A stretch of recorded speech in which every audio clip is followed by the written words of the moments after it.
Et la séance continue, alors reste avec nous sur LCP, on va débriefer ensemble ces questions au gouvernement. Avec vous, Elisabeth Tholomé, depuis la salle des 4 colonnes, les premières réactions politiques, merci.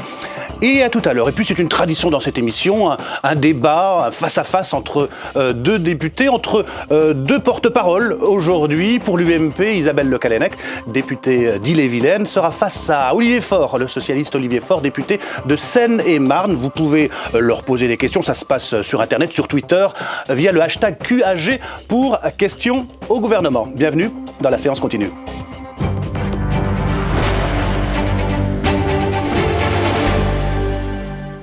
Bonjour, merci d'avoir accepté notre invitation. On commence avec ce rapport sur le réseau des trains intercités et son état, des lignes désertées, un réseau trop coûteux, une offre dégradée.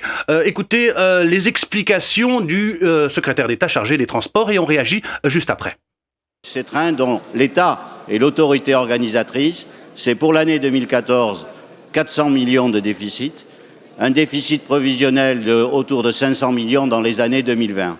Et en plus, vous l'avez dit, et c'est juste, une situation qui n'est pas acceptable, c'est-à-dire un réseau qu'on a laissé vieillir, d'autres choix ont été faits, du matériel qui est aussi très vieillissant et quasiment obsolète. Et il fallait, à partir de ces impératifs, réfléchir. Nous l'avons fait dans une commission pluraliste. Aujourd'hui, c'est le rapport de cette commission qui a été publié, dont je veux saluer la qualité.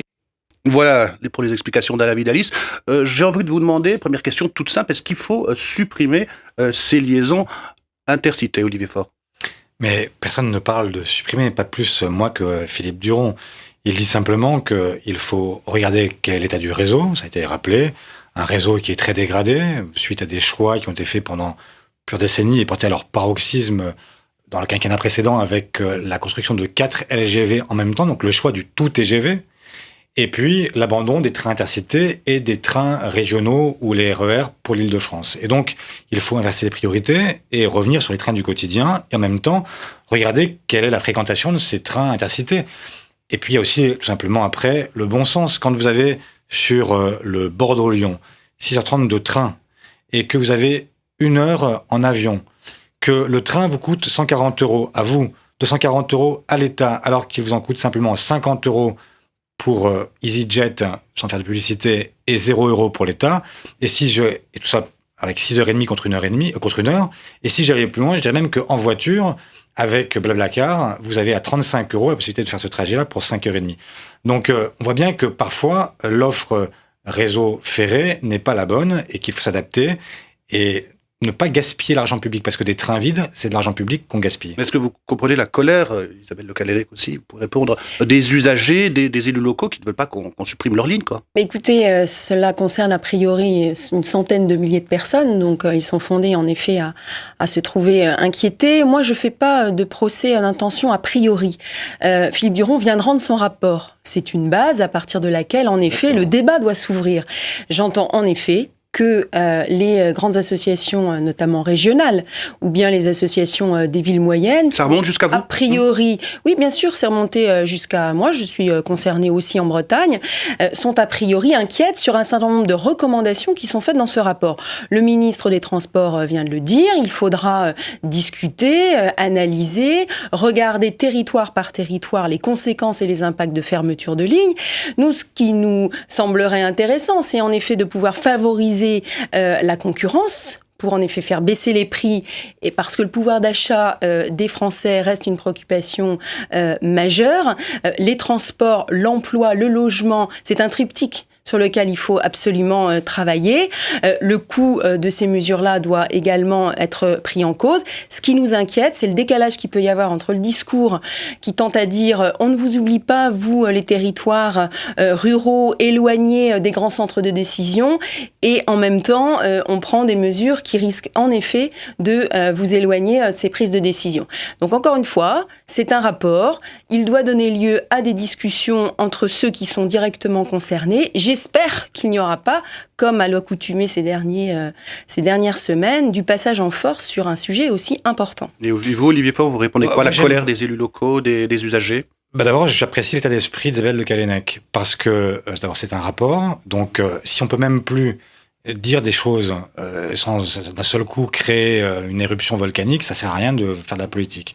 Et ensuite, Le effectivement, il faut rapport, discuter. il est cash, comme il est accablant. Ben, hein. il est cash, mais il permet de mettre le doigt sur les problèmes. Alors qu'habituellement, on met le doigt à côté, etc. Ensuite, on va discuter avec les régions, avec l'État, avec les parlementaires, etc. Et c'est très bien. Maintenant, il ne faut pas non plus que les gens considèrent... Parce que la concurrence, elle existe déjà en réalité. C'est l'avion, comme j'ai dit par exemple tout à l'heure, pour l'exemple précis du Bordeaux-Lyon, mais c'est aussi le bus et l'autocar. On a une vision qui est une vision très passéiste de l'autocar. On s'imagine qu'on est encore avec... on va être debout pendant 400 km avec la sangle en cuir. On est loin de tout ça. Aujourd'hui, les cars, ce sont des qualités de service qui sont exceptionnelles. La Wi-Fi, enfin, vous avez tout dans un car aujourd'hui. Et nous sommes, aujourd'hui, c'est 110 000 voyageurs par an en car, contre 8 millions chez nos voisins allemands. Ça doit être 4 ou 5 fois plus encore chez nos voisins anglais. Et il se passe pas plus mal. Simplement, il faut qu'on arrive à ne pas avoir une vision un peu religieuse. C'est-à-dire que nous, on veut un TGV, et tout le monde veut un TGV, donc ça devient des TGV omnibus, ce qui est ridicule.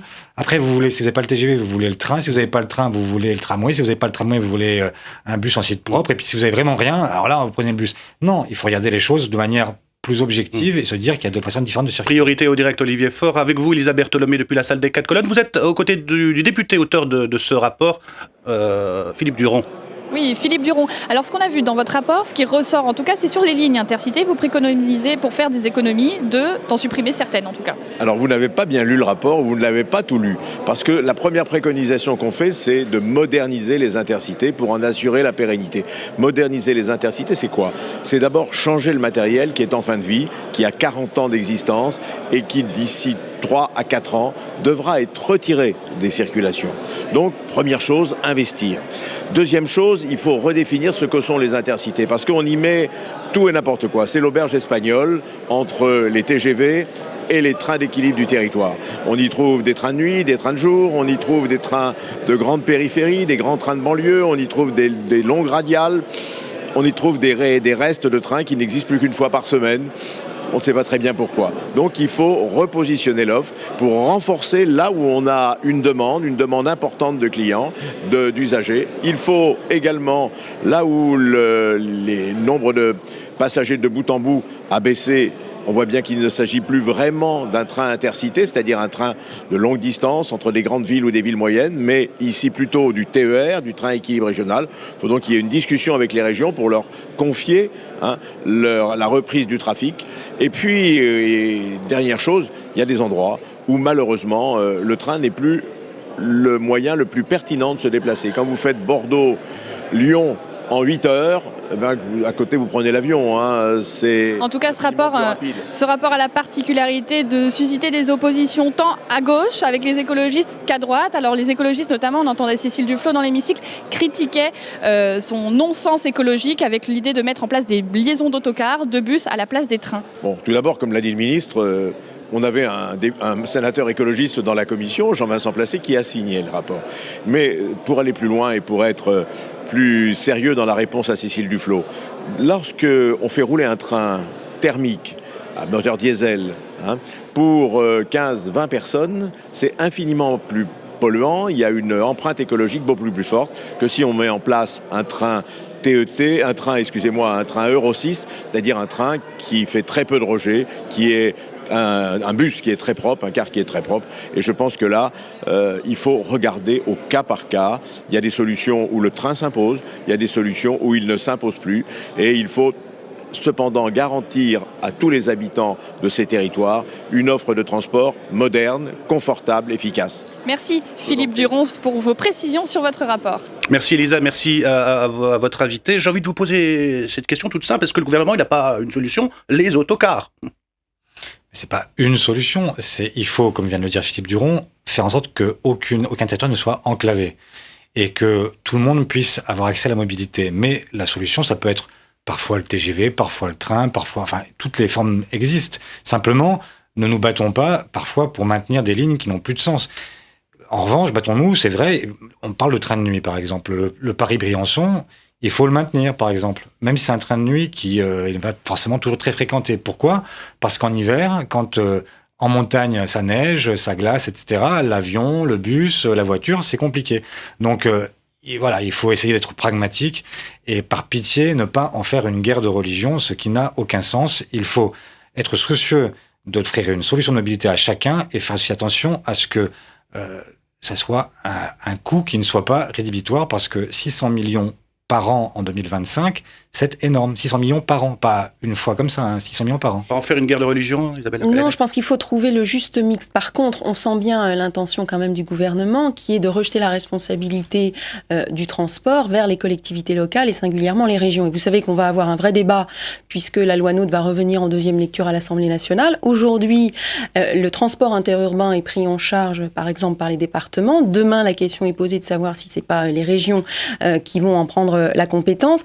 Donc, il y a un intérêt majeur et encore une fois, le transport et la mobilité, notamment des salariés, est une véritable question dans notre pays. Je pense qu'il faut l'aborder encore une fois de façon sereine, ne pas se laisser enfermer dans des positions qui pénaliseraient ceux qui sont les plus éloignés des centres de décision et notamment des grandes agglomérations.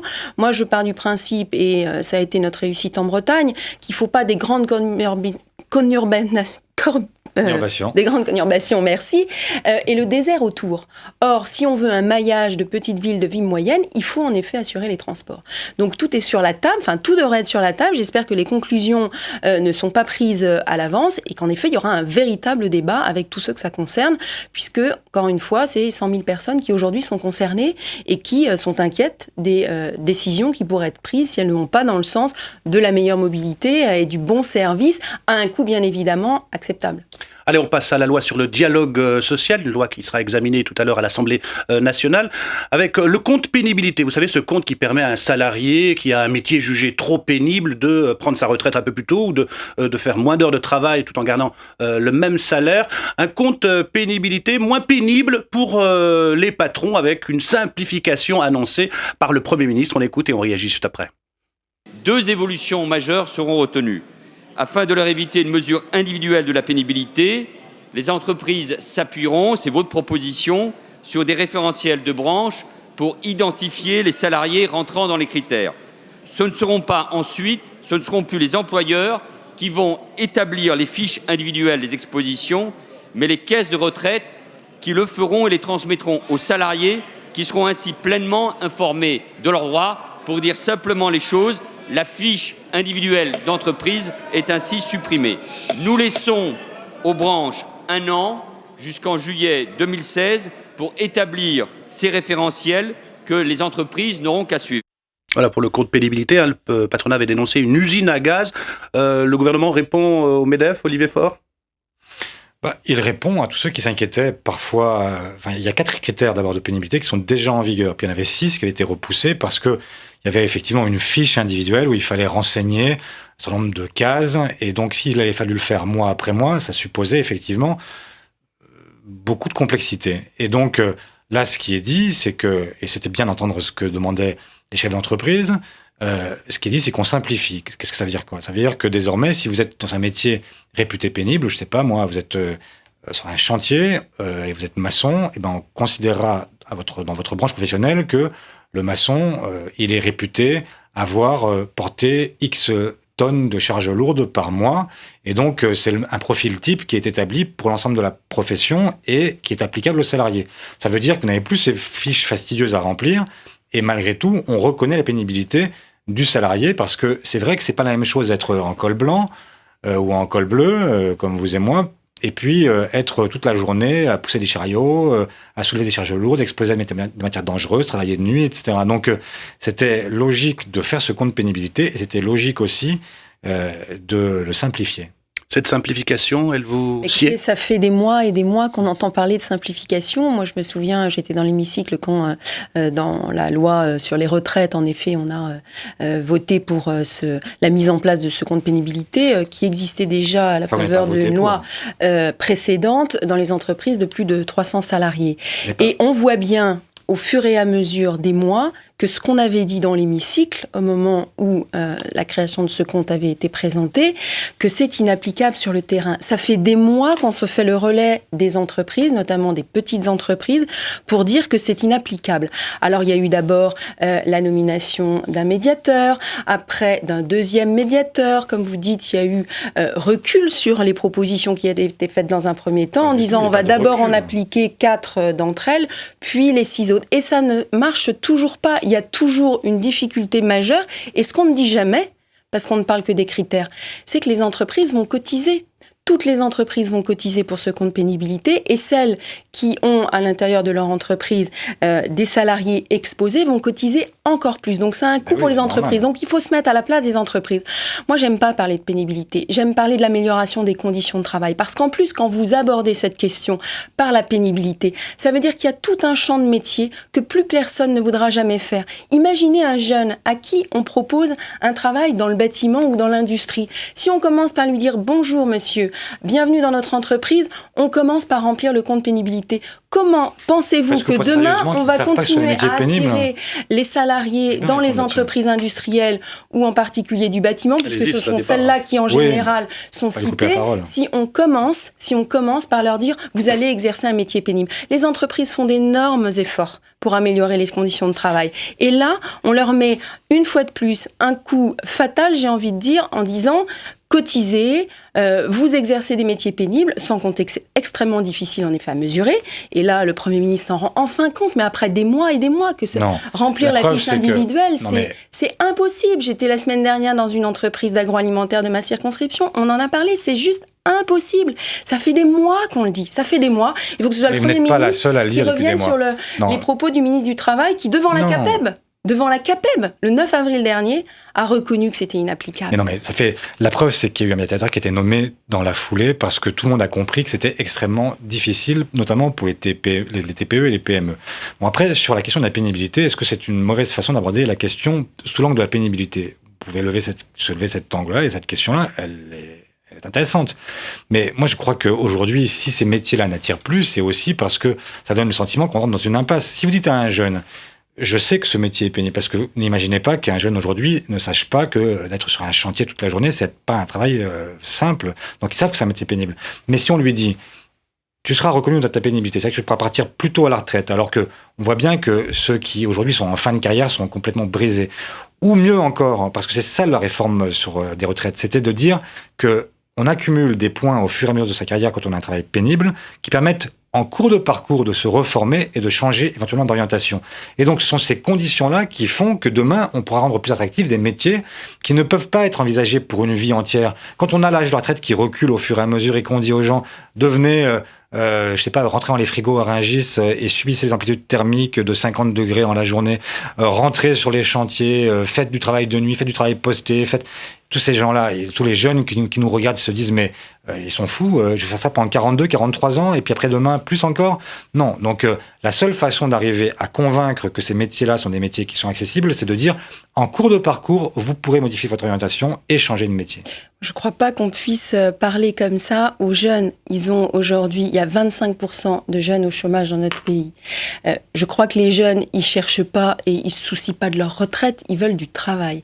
Et si on commence à leur proposer des métiers en leur disant celui-là est pénible, mettez-vous à leur place, je pense que vous l'auriez fait pareil. S'ils peuvent avoir le choix, c'est pas forcément celui-là qu'ils feront. Mais les salariés des métiers pénibles, ils ont besoin de cette reconnaissance. Oui, c'est quand même pas normal encore une fois, mélanger pourquoi votre la travail gauche, et le mien avec celui qui m'a marqué piqueur. Pourquoi la gauche, quand l'ancienne majorité a voté la loi sur les retraites, qui reconnaissait aux travailleurs qui avaient commencé à 14, 15, 16 ans la possibilité de partir à la retraite par anticipation, pourquoi la gauche n'a pas voté cette loi ? Et maintenant, sur les lois sur les retraites, on nous dit 17, 18 ans, c'est la gauche qui l'a fait. Ne mélangeons pas tout, parce qu'on essaie d'avoir un débat qui soit un débat. Les métiers pénibles et les longues carrières. On ne peut pas dire des contre-vérités. La pénibilité, c'est dans le cadre des retraites. On est d'accord ? Il a été instauré dans le cadre des retraites. Dans la réforme Fillon, et donc la gauche n'avait pas voté les longues carrières. Dans la réforme Fillon, il était question d'invalidité. C'est-à-dire qu'il fallait être invalide pour se voir reconnu un droit à la retraite précoce. Absolument Et pas. donc nous avons reconnu la pénibilité, ce qui est autre chose. C'est-à-dire que vous pouvez arriver à l'âge de la retraite dans la loi en sur les pleine- retraites, en- version Fillon. Vous avez la possibilité d'arriver à la retraite sans être cassé, sans être invalide, mais rappelez-vous même, y compris tous ces gens qui étaient victimes de l'amiante et qui disaient c'est un scandale cette loi Fillon parce C'est pas que fini. avec l'amiante, c'est un fait, nous sommes tous malades, mais après l'âge de la retraite. Et donc là, avec cette loi sur la pénibilité, désormais, ceux qui ont été exposés à des matières dangereuses, toxiques, eh bien, ils se voient reconnaître un droit. Et ça, c'est quand même une façon de prendre en compte ce qu'est le labeur, ce qu'est la difficulté de certains travaux, ce qu'est la reconnaissance que doit la société à des gens qui ont Et vie durant bien sûr, servi la collectivité. Bien sûr, mais c'est pas un sujet que vous commencez à aborder avec les jeunes qui aujourd'hui cherchent un emploi. Par contre, avec des gens qui ont travaillé en effet 40 ans dans une industrie et sur des postes en particulier où les conditions de travail n'étaient pas les meilleures, mais encore une fois, je puis vous assurer que les entreprises aujourd'hui font des efforts parce qu'elles sont tenues à le faire pour aménager les postes, pour améliorer les conditions de travail. Là, oui, on est d'accord. Font, c'est très bien. Mais là, moi, quand j'entends encore le Premier ministre nous dire ça va être les branches finalement qui décident, alors que c'est des propositions qu'on avait faites, alors il les reprend maintenant à son compte, et puis que ce sont les caisses de retraite qui rempliront les fiches. Non mais concrètement, ça tient pas la route 30 secondes. Tout ça parce que une décision a été prise, c'est censé être un progrès social, c'est inapplicable, il faut le reconnaître, et surtout, ce sera coûteux pour les entreprises. Mais Franchement, on vous mettra pas d'accord. Alors de la loi sur le dialogue social, on passe à la loi sur la transition énergétique. C'est un peu le défi vert de la France. Une loi qui sera adoptée dans quelques minutes. Ségolène Royal a tenu à défendre une dernière fois sa loi lors des questions au gouvernement. On l'écoute et on réagit juste après. C'est une loi de respect pour la planète, de respect pour l'invention de notre futur commun, de respect des valeurs fondamentales qui font que l'homme doit réparer ses relations entre la nature et lui-même, des relations qui ont été trop souvent dégradées, abîmées, que ce soit les paysages, l'eau, les sols, les océans. Et c'est cet enjeu-là aussi de réconciliation entre les êtres humains et leur planète qui sera au cœur de la conférence sur le climat. Et direction la salle des 4 colonnes avec vous, Élisa Bertholomé. Vous êtes en compagnie de la députée écologiste Eva Sas. Oui, Eva Sas, on entendait à l'instant Ségolène Royal dans l'hémicycle qui disait que cette loi était une loi de respect. C'est une loi qui, vous, écologiste, vous satisfait ? C'est une loi décisive, utile, nécessaire, pas seulement pour limiter les risques nucléaires, mais aussi pour les économies d'énergie, pour lutter contre le réchauffement climatique. Donc oui, c'est vraiment une loi essentielle pour l'avenir de la planète. Il y a des petits points quand même dans cette loi qui peuvent poser question, notamment la part du nucléaire dans notre énergie. Alors le seuil devrait être baissé. Pour créer de nouvelles centrales, il faudra en fermer d'autres. C'est un point sur lequel vous aussi, les écologistes, vous vous retrouvez ? Oui, le fait de plafonner la puissance nucléaire, justement, c'est quelque chose de très concret. Ça veut dire que si on ouvre une centrale, ils seront obligés d'en fermer d'autres. Donc effectivement, ça n'est pas seulement des objectifs, mais c'est aussi des contraintes qui sont imposées et qui vont dans le bon sens. Et pour reprendre l'exemple des économies d'énergie, il y a là aussi des mesures très concrètes, puisqu'il y a l'obligation de rénovation thermique lors de la revente d'un appartement ou lors d'une rénovation de façade. Donc là aussi, des mesures très concrètes qui accompagnent ces objectifs ambitieux. Donc une loi vraiment décisive et positive. C'est une loi qui s'inscrit dans une année portée sur le climat, avec la COP21 qui arrive en décembre 2015. Les actions entreprises par le gouvernement sont suffisantes à ce niveau-là ? Eh bien, là où nous serons vigilants, c'est d'abord la question des moyens, puisque si on voit qu'en France, on investit 22 milliards par an pour la transition énergétique, en Allemagne, c'est 34 milliards d'euros par an. Donc on voit qu'on est encore loin en termes de moyens et d'investissement, donc nous serons très vigilants sur ce point. Et puis ensuite, il y a la question de la cohérence des politiques publiques. Je pense à la question des transports. On voit qu'aujourd'hui, on met en cause certaines lignes ferroviaires. Nous avons besoin de lignes ferroviaires pour éviter le retour aux véhicules individuels et pour limiter les émissions de gaz à effet de serre. Donc c'est très important qu'il y ait un ensemble cohérent et nous serons très attentifs à ces questions-là. Merci Eva Sas pour toutes ces précisions. Eva Sas qui va retourner dans l'hémicycle puisque les écologistes vont à nouveau voter ce projet de loi en deuxième lecture. Merci Élisa et merci à votre invité. Donc on l'a dit, le projet de loi arrive en deuxième lecture à l'Assemblée nationale. Est-ce que vous allez voter ce texte, Isabelle Le Calais ? Dans sa grande majorité, l'UMP ne va pas voter ce texte. Notre collègue évoque le sujet d'ailleurs. Le sujet qui fâche, c'est les moyens. Il y a en effet de très bonnes choses dans cette loi sur la transition énergétique, est absolument nécessaire quand on veut ne serait-ce qu'atteindre les objectifs qu'on s'était fixés. annoncé. C'est la première fois qu'on baisse la part du nucléaire dans la production électrique. Ce qu'on a souhaité à l'UMP, c'est qu'on atteigne nos objectifs de baisse des gaz à effet de serre et les engagements qui ont été pris au niveau international.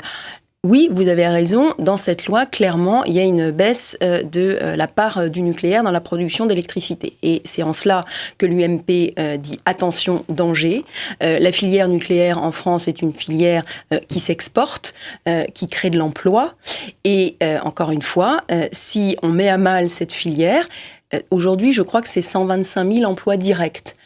Il risque d'y avoir un impact très concret sur l'emploi. Donc on nous dit que c'est une loi de transition énergétique et qui favorisera l'emploi vert, tout à fait d'accord, l'emploi écologique très bien, mais, et nos collègues qui se sont vraiment investis dans le débat, ça a été des heures et des heures. Je sais qu'à l'UMP en particulier, nos collègues de la commission développement durable ont beaucoup travaillé, beaucoup proposé. La ministre l'a dit elle-même tout à l'heure, 900 amendements. Donc il y a eu un vrai travail de fait. On a une inquiétude sur en effet le devenir du nucléaire, alors que on est avec vous pour dire qu'il faut un mix énergétique qui arrive à concilier le nucléaire et les énergies renouvelables. Là, il n'y a aucune difficulté. Mais dans les annonces qui sont faites, problème de coût et problème de l'impact de la baisse de la production. L'écologie, ennemie de l'emploi industriel ? Non, l'écologie, un secteur d'avenir, y compris pour l'emploi. Ça vient d'être dit par Isabelle Le Callennec. C'est aussi un endroit où on crée de l'emploi. Pas de surprise, vous votez le texte, vous ? Je voterai le texte et dès demain parce qu'effectivement, on en parle beaucoup d'écologie et souvent, on s'arrête aux mots. Et donc là, j'ai l'impression que nous pouvons aller plus loin, j'espère le plus nombreux possible, au-delà des clivages habituels, pour pouvoir faire avancer une cause qui devrait nous toucher tous. Nous n'avons qu'une seule planète et nous ne pourrons pas en changer. Merci Ségolène Royal, on l'a beaucoup vu derrière ce texte. Merci Ségolène Royal, merci à toutes celles et ceux qui voteront ce texte, merci à toutes celles et ceux qui au quotidien font l'effort de faire vivre cette planète le mieux qui soit, et donc de celui qui éteint son bouton électrique jusqu'à la ministre, tous ceux qui participent à ces gestes écologiques sont effectivement les héros de ce 21e siècle. Ouais. Dernière question d'actualité, Isabelle Le Callennec, on va pouvoir vous appeler les Républicains, nous dit la justice. Une réaction ? Ce sont d'abord les adhérents de l'UMP qui en décideront. Mais écoutez, moi je me réjouis en effet de la décision du tribunal de grande instance. C'était en effet attendu. On aura nos militants qui vont voter jeudi et vendredi, notre congrès qui consacrera, j'espère, ce nom les Républicains, parce qu'on doit réinvestir les uns et les autres. Non, liberté, égalité, fraternité sont c'est une devise forte qu'on peut porter les uns et les autres. Il n'y a pas d'exclusive. Très rapidement. Il ne devrait pas y avoir d'exclusive. Le problème, moi, je ne suis pas contre le fait qu'un parti puisse s'appeler républicain. Ça a été le cas. Il y a eu un parti républicain, dans lequel vous étiez d'ailleurs, je crois. Non. Moi, j'étais au CDS, le Centre des démocrates sociaux. Vous n'étiez peut-être pas né. Et enfin, c'était pas très loin. Donc, il y a eu un parti républicain, il y a eu un Rassemblement pour la République. Le problème, c'est le déterminant, les. Vous n'êtes pas les républicains, vous êtes des républicains. Je vous reconnais tout à fait comme républicaine et vous devez me reconnaître comme républicain. Tout à fait. Et donc, vous ne pouvez pas vous appeler... Bienvenue si vous voulez adhérer à les républicains. Imaginez phonétiquement ce que ça va donner. Quand à la radio, le matin, on dira « Les républicains soutiennent Nicolas Sarkozy ». Les républicains, ceux qui sont dans votre parti UMP, pas tous les républicains. Et donc, il y a un problème parce que c'est une privatisation d'un mot de la langue française. Vous qui êtes attaché au fait qu'on ne privatise pas, par exemple... on terminera... vous devriez comprendre ça parce que c'est exactement la même problématique. On terminera sur cette émission sur ce mot, les républicains. Voilà, c'est la fin de cette émission. Merci de l'avoir suivi. Rendez-vous 19h30, le journal de la rédaction avec Brigitte Boucher. D'ici là, bonne suite des programmes sur les chaînes parlementaires.